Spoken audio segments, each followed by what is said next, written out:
I get goosebumps every time I see that. Welcome, everybody, to the 20th episode of the Conic Blueprint podcast. We're going live again on LinkedIn, and we're excited about our interactive format. During our chat today, please ask any questions you have in the chat box, and we'll have our expert guests give you great feedback. Most people do things because that's the way they've always done them, but not Kirby Sneen and members of the Manufacturers Alliance. For the past 15 years, Kirby has been guiding over 500 members to help them develop better leaders and problem solvers so they can help their companies remain competitive. Kirby is not only president of the Manufacturers Alliance, he's also a great member of the manufacturing community and brings people together to learn, support, and lift up everyone around him. In this spirit, we're looking forward to learning from him and sharing his information with all of us today. Thank you for joining us, Kirby. Thanks for having me, Jen. Yes, great to have you here, Kirby. It's been great getting to know you over the years, and we certainly love being involved and support the Manufacturers Alliance and everything you're doing. You're doing great work and making a big impact on the community. So to add to Jen, thank you so much. Thank you, Tom. Feelings mutual. Absolutely. So tell us a little bit about the Manufacturers Alliance and how does the organization help companies? Yeah, well, Jen, you hit the nail on the head when you touched on the intro there. Like the biggest challenge that we see the manufacturing industry face is doing things the way that they've always been done. You know, and you hear it, I'm sure, time and time again. Unfortunately, you might be talking to someone asking, well, why do you do something a certain way? And you'll hear something to the effect of, well, because that's the way we've always done it. So every time we hear that, we know that we can help. And that's really why we offer manufacturing specific training education and are really laser focused on creating a critical mass of better leaders and better problem solvers in the industry. Because we know, everyone just knows if you're working on getting better, by default, you're not doing things the way they've always been done. Right. And so that is the single best way for a manufacturing company to be able to sustain their competitive advantage and avoid the complacency that can come with just doing things the way that they've always been done. So, if you want to learn how your peers are improving, you want to develop the skills required to be able to lead teams, develop cohesive teams, and really implement improvements, never feel stuck, overcome all these setbacks that you're going to face throughout that process, because I kind of said a mouthful there. That's why you would want to become a member of the Manufacturers Alliance. That's great. Awesome. Could you share a little bit about your background, Kirby, and how you came to the Manufacturers Alliance? Yeah, I would love to. So my background, my history, I guess, really starts with the fact that, my grandfather worked in manufacturing, my father worked in manufacturing, and so my father was that engineer turned general manager, whereas my grandfather, he worked kind of in the same company, same industry, same role, kind of did the same thing the same way for a long time, and so he worked in a barrel factory manufacturing for 35 plus years and was primarily in the kind of janitorial or eventually the more of the kind of technical support roles, right? And so when I compare and contrast the two roles, I looked at my father. He made a really big impact. A lot of people invested in him. He took initiative, invested in himself. And, like I said, went from kind of that aeronautical industrial engineer to general manager, president, multiple companies within Minneapolis, St. Paul, and made a really big impact. Versus my grandfather, he was kind of that grumpy, curmudgeon guy. Like you would talk to him and, I love my grandpa, but watch out, right? You might get a handful. I can't help but obviously compare and contrast the two. So grandpa, doing the same thing the same way, didn't have that big of an impact, even though I love him, obviously, as my grandpa, whereas my dad was able to reach so many people. And so when the opportunity came up to be a part of the Alliance and then eventually lead the Alliance, initially I jumped and I thought, wouldn't it be cool to be a part of something that's going to help people be able to have an impact, just like, my dad was able to have an impact and be able to be a part of that investment and that development in other people so that, they could essentially become better leaders, better problem solvers themselves, to be able to, of course, provide for themselves, provide for their teams, and make sure that their organizations really thrive. And that part's really exciting for me because, I mean, I know for a fact, I've experienced it myself, when internal transformations happen, that's when those external transformations really take hold. So like what I mean by that is that, you know, an internal transformation of really how someone views themselves internally, like naturally, like gravitating towards, hey, I am becoming a better supervisor or a better divisional director, versus just kind of stuck doing the same thing the same way. When you have that identity change and you view yourself as someone that's always getting better, that's when, of course, your mindset changes of, I can overcome any obstacle that's going to be, you know, thrown at me. And then that's, of course, when the action follows. And that's when the results come, those external results. So the internal transformation always precedes the external transformation. And one person can make a very large impact on a company culture because of the trickle-down effect. And you'll start to see those results of improved flow, better quality, less scrap, less rework, and less frustration, happier customers. I've just seen it so many times. I know for a fact, like, those internal transformations are so impactful. So of course I thought, hey, when the opportunity presented itself, of course I'm going to jump at that to be a part of that. Oh, that's great. That's great. Yeah, love the way that you illustrated the internal transformations. It's pretty powerful way to think through what a lot of what Manufacturers Alliance helps with, right? Yeah, I mean, so many people think about, hey, I want that external transformation, right? There's those dark, dirty, dangerous factories that are out there, and they want them to be bright, clean, happy, smiling, you know, engaged workforce. But what some people don't realize is all the work going on behind the scenes, investing in so many people for all those internal transformations to take place first. That's great. Is it me? So, Kirby, one of the things that we've been kind of talking about and thinking about here is, how do manufacturers and the companies, how are they competing with the gig economy and that extremely flexible work schedule that gig employees can have? Yeah, I think the problem with the gig economy is that you never know where your next gig is going to come from. And when a gig shows up, you're like, oh, great, I'm going to take it. You know, and you might become desperate to take any gig. And so what becomes, you know, that potential upside of flexible work, there's that downside of, well, I don't have that consistent, meaningful work. So I really think that's the problem with the gig economy, or that's the weakness that the gig economy presents. And so I think it's wise for manufacturers to exploit that problem by saying, hey, we can really offer consistent, meaningful work, and you can deliver that through great frontline leadership within your company.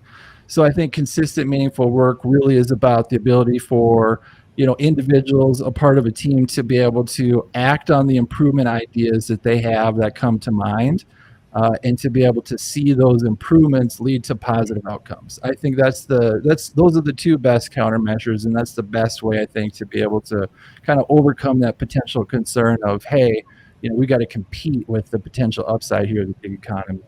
The other thing too is to be able to really execute that through great frontline leadership. So I want to share a couple examples of each.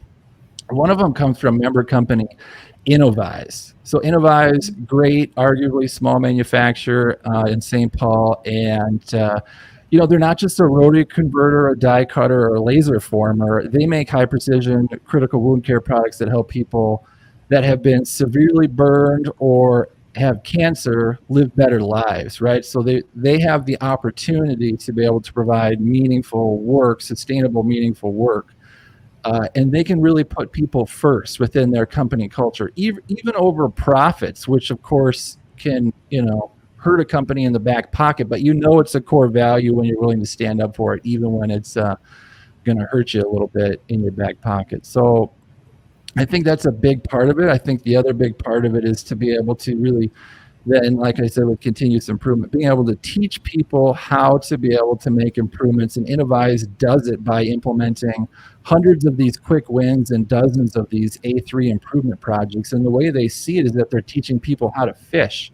And so they've essentially got a lot of lines in the water, and they got a lot of bait on the hook. And they know sometimes you're going to catch a big fish, sometimes you catch a small one. And frankly, it doesn't matter. As long as you're fishing, that's what really counts. And you recognize everything that's been caught, the small ones and the big ones. So you're going to be able to compete with that gig economy by saying, okay, hey, you don't have to worry about where your next gig is going to come from. And we know that you can be engaged in the work and provide meaningful work. Then the other aspect of it is that flexible work schedule. That is really attractive. The thing of it is, though, is if you've got great frontline leaders at your company, they're going to really know intimately the needs and the wants of every person on their team really well. So they're going to know their strengths, their weaknesses, their communication styles, their work styles. They're going to know how to de-escalate conflict. They're going to be great communicators. They're going to know how to overcome resistance to change. There's a lot that great frontline leaders have to do, because essentially they've got to maximize the performance of their team, right? And so in order to do that really, really well, you've got to be able to know everybody on your team to be able to say, okay, what can we do to meet their needs and wants? So for example, great frontline leaders, like if somebody on their team was in a car accident, they're going to know that that person is going to need several trips to a doctor, a chiropractor, etc. And so they should know and really be ready to do everything they can to go beyond reasonable accommodations. They got to go beyond those reasonable accommodations. And they really got to say, okay, how can I put together a plan to help this individual so that they can go to those appointments that they need to go to? And it really just starts with saying, hey, let's sit down one-on-one. How can I help? Let's put together a plan. Let's delegate some work. Let's cross-train some others. And let's find temporary or contract help to be able to, close any gaps that are open up as a result of providing that flexible work schedule. So I think those are the two biggest countermeasures you can put in place to be able to really overcome any of those potential concerns that the gig economy and the potential flexible work schedules that they present can be overcome by manufacturers. I'm really confident in it just because I've seen it so many times within the Alliance. I love that. So I've been thinking about the next thing a lot, because we're placing candidates who are leaving companies, but companies and then other companies are coming to us and they said, we need problem solvers. Of course you do. So how are you advising companies to attract those problem solvers or retain that team that they already have? You've addressed a couple things here. So what else can they do, and how can they bring other people in? Yeah, so to go deeper with the attraction of problem solvers specifically, you really got to, again, know how you compete. And the HR pros would tell us at the big companies, it's EVP work, so employee value proposition. Lots of leaders know you got to have a value proposition for your customers. The exact same is true for your employees. The tough part is that you can't just peanut butter it around and say, yeah, well, we're going to compete on this, and that's how we'll attract, a dozen or 200 people. You got to be in there with some laser precision and really know how you're going to compete at every level: executive, managerial, team leadership, and those individual contributors and team members. But it can be done. I mean, I was at 3 companies alone this week where they said we're hiring over a dozen people a day, and we're bringing them in left and right, and we've got our pick of the litter, so to speak. So even just yesterday, I sat down with a president and plant manager, and they said they're right in the middle of the process of going from 20 people to 200 people. And they know how they're going to compete, and they're winning right now. They know how they're going to win in the market for talent, because they said, well, we're going to attract a workforce that throughout the years has been working outside. Like, they like the work, but they don't necessarily like the work conditions. So they said, what can we do to overcome those work conditions that aren't necessarily the best? And they said, let's pop up not everyone's going to be able to do this. They were popping up another 250,000 square foot facility. So maybe that isn't duplicatable by everyone. But the point is they said these people like the work, they just don't want to do it outside. So let's have them do it inside, so it's not like blazing hot where they're working. And let's put up some big fans and some AC units in here so they can still do the work that they're doing, just in a better work environment. So that was a big part of how they're going to be able to attract so many people. And the other part that's interesting to me is how so many manufacturers are attracting from the fast food and retail industry into manufacturing. So to be able to identify some of the shortcomings that those industries have or suffer from, and then responding to it accordingly. The biggest one I've seen is that they don't have benefits that include educational programming. And so you can easily put in funding for professional development that's going to attract people out of that industry into yours. Yeah, that's great. Yeah, I love your thoughts on competing with the gig economy, and I think it all kind of interlays into Jen's the second question there. I think people they're looking for purposeful work. They're looking for meaning, and the gig economy allows for some of that. But I think, to your points, Kirby, is that meaningful work and that purposeful work, when you can do it with a team and with an organization that has a bigger mission and a why that resonates with the employee, to be able to communicate that to the candidate. What is the Innovize? What is their impact on the world? We know that they're a medical device manufacturer. They help that world. How, for example, how is Innovize making an impact on the local community, the Midwest community, and the world? And people who are driving Uber for 2 or 3 hours at a time, that has really good benefits, and it's a great way to earn a living. But to be able to be a part of something that really resonates with the professional, I think that goes a long way as well. Yep. Yeah, it's so key to be able to say, what can we do to be able to want people to come to work, be a part of our culture, be a part of our team, and physically produce goods that we all use and need every single day. Yeah, it's great. Well, I'd love to get your thoughts a little bit on education and 2-year degrees and 4-year degrees, and really the requirements that many companies have for certain types of positions. Jen and I were talking about this earlier today. It's critical in so many positions to have that 2-year degree, the advanced engineering degrees, all that to perform the work that's required to do. In the meantime, what's happening is college enrollments are continuing to go down as the price of that education is increasing over time. And it feels like over time there's less and less value put on that 4-year degree to the younger folks who are listening. And in the meantime, as you know, the demand for degree professionals is increasing exponentially. Are you seeing manufacturers adjusting to that with in-house skill training to really bring maybe someone with, say, a 2-year background to be able to perform work that a 4-year degree person might perform? Do you have any insight around that? Yeah, in terms of what's the trend, do we all need to have masters or a PhD or the 4-year or the 2-year? Yeah, I think the short answer there is no. What's interesting to me is that, and I guess I could say this as someone that has 3 degrees, a master's, bachelor's, and a 2-year tech. I think we could save a lot of time and a lot of money by completing certificate programs.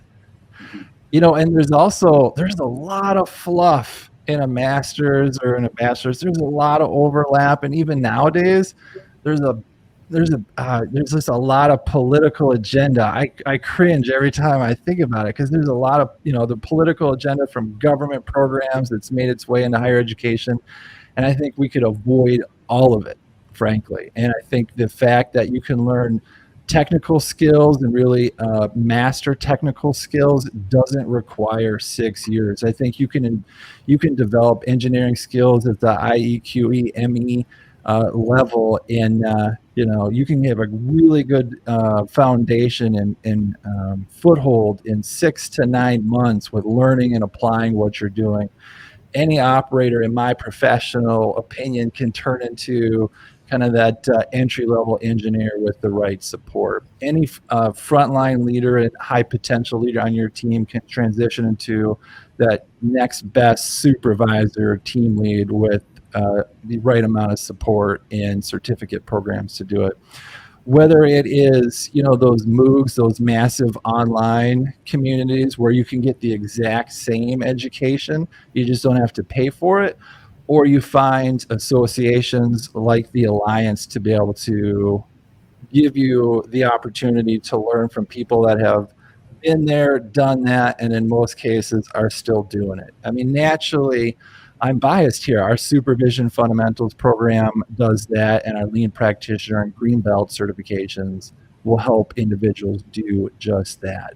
It's not to say that the other programs aren't relevant. Sure, we still need research to be done. It's just that we don't need as many people nowadays to be participating and learning how to do the research that the universities are known for doing. We need more people engaged in meaningful work, making meaningful products to meet the demand of consumers throughout the United States. It's just screaming at all of us right now. Yeah, that's all great. What would you say? Let's say there's a new college. I'm sorry. Let me phrase it this way: a new high school graduate. They're graduating, and they want to go into an engineering or manufacturing career, but they pause when they think about 4 years. Yeah. And $150,000-$200,000 in debt. Yeah. And the economy is great now, but fast forward 4 years, I'm very optimistic that it'll be even better. But you don't know until you get there. So there's that pause, like, okay, I'm gonna spend 4 years, and then Kirby, you can't guarantee me that I'm gonna have this great job, and we won't know what the salary is gonna be until the offer letter comes. Right. What would you say to that person, just from different angles, like yes, this is the upside of it, or okay, what would be a middle ground, and what would be maybe more palatable for that person? Yeah, 6 figures. That is a bitter pill to swallow for someone just getting out of high school. I mean, to cough up 90, 100, 150,000, I wouldn't do it. I wouldn't advise that they do it. Those kids shouldn't be getting credit cards. They shouldn't be taking out bank loans, and they shouldn't be spending that much money to go to school, in my professional opinion. They should be able to find a job, find a good job, and make 40, 50, even 60,000. As an operator, they could dip their toe in the water, and they can highly likely find a company that's going to pay for some of that professional development, whether it is through formal tuition reimbursement or paying for that certificate program like the ones I mentioned before. And they can still learn and earn as they go. There is no reason in my mind why you wouldn't want to do that if you're seriously mechanically inclined, and especially if you there's those that have the affinity towards people versus things. If you have that natural affinity towards things, how things work, like to be able to study work for the sake of work and improve processes, you can find meaningful work in manufacturing in the Midwest right now and make 40, 50, 60 right now, as well as tap into the benefits to be able to pay for advanced training. You could start with a certificate program, have that be applied towards a 2-year. If you wanted to, work your way up, but don't start at the top and spend the 150 right now and take out the loans for it. I can't reason that way. Not even one iota. Yeah, it's a lot. It's a lot to take. Dunwoody, I know, does a really good job with training employees, getting them 1-year certificate, maybe even like a welding certificate. They get that, and then they maybe start in that profession and then continue with Dunwoody, and then obtain their 2-year degree, and then continue working, and then eventually get the bachelor's degree, the stackable education. And that seems to be working really well for them, that people have a strong interest in the field, and just short attention span. Like 4 years is a long time to go to school when they want to start working with their hands quickly. It's a great on-ramp too. Yeah, and what if you change your mind? I mean, I changed my mind a few times, and I can say who's someone who spent the money. I'm still paying for it. Like, I want other people to avoid some of that, because that is, literally weight or debt on your shoulders that, can weigh you down, literally. Mm-hmm. So I have a question. So I know the Manufacturers Alliance, you guys do such great training, and I'm wondering, do you see certain trends in the training that people are coming to you to ask for? And if so, what's on top of people's mind right now? What's a lot of the training that the Manufacturers Alliance is doing right now? It's really centered on two core competencies on leadership and problem solving. And the scales are tipping. There's more of a demand for great leadership, in part due to a lot of concerns around retention and turnover rates being higher than what most manufacturers would like, and the cost of turnover. So the leadership training is in high demand, both at that frontline level, like I was talking about, either or before, and then also at that advanced level, more strategic leaders that are able to quickly take a look at their environment, their culture, understand how they compete in the market, understand how they compete for talent, and how they can win to be able to overcome some of those massive problems like, we've all seen in the headlines, manufacturers, coming up short on baby formula or everything else in the supply chain or fertilizer, you name it. So the strategic leadership, frontline supervision, and then I would say followed up by those problem-solving skills. Really big. Yeah. Interesting. Okay. This half hour flew by. I can't believe we're already almost at 1:30. Yeah. Kirby, thank you so much. I've got some silly questions for you, kind of a lightning round. All Nothing right. to do with anything that we've talked about. Ready? I'm game. I'm glad I'm flexible, because I think a lot of the engineers in the Alliance would say they don't have time for silly questions. But I'm game, so let's do it. Well, thanks for everything, first of all, that you've already gone over. I know our audience ate it all up. They're probably taking notes and will go back and talk to who they need to talk to make the changes they need to make. I've got a client in mind that I'm going to go back to and be like, okay, you're struggling in these areas. I just had this great conversation. Can I tell you what I've learned? And maybe you can implement it. But I love that. Okay. Thank you. Yeah. So what are your favorite Minnesota summertime hobbies?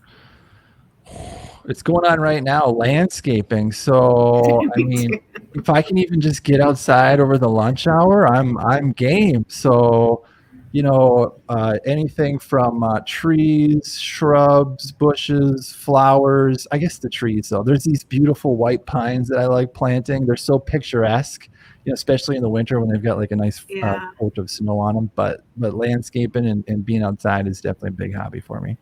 Okay, cool. Who's your favorite author? Oh, right now I'm kind of tied between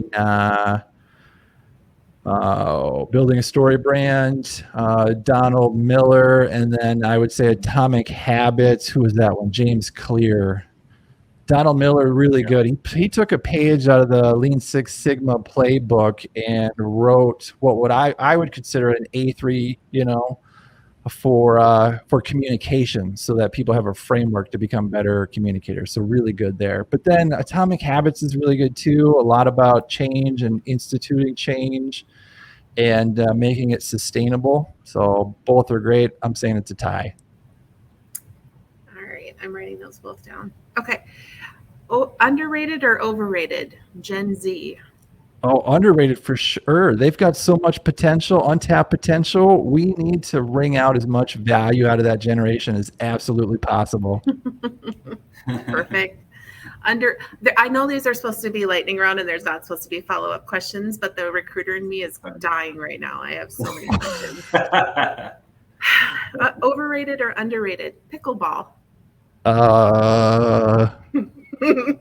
Pass. Oh, cheap.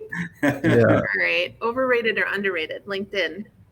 I like LinkedIn. I'm a big fan of LinkedIn. I would say underrated. I see a lot of potential there for people to establish connections, tap into communities, and have that then lead to something else. I think the potential there is great. Awesome. Yeah. Especially for live shows. Come on. Absolutely. Yes. Yeah. Yeah. All right. Thanks for playing. Yep. Thanks, Jen. That was fun. Yeah, that was great. It's a great conversation with you, Kirby. Loved having you on. Before we wrap up, how can the audience get in touch with you? So the best way to get in touch with me is to jump on our website, mfrall.com. they can learn a little bit more about us and reach out to me right from there. Or if they want to sample one of the member benefits by participating even in a peer group, they will see me in an operations, HR, or continuous improvement peer group. So I'd love to connect with them at a peer group meeting as my guest.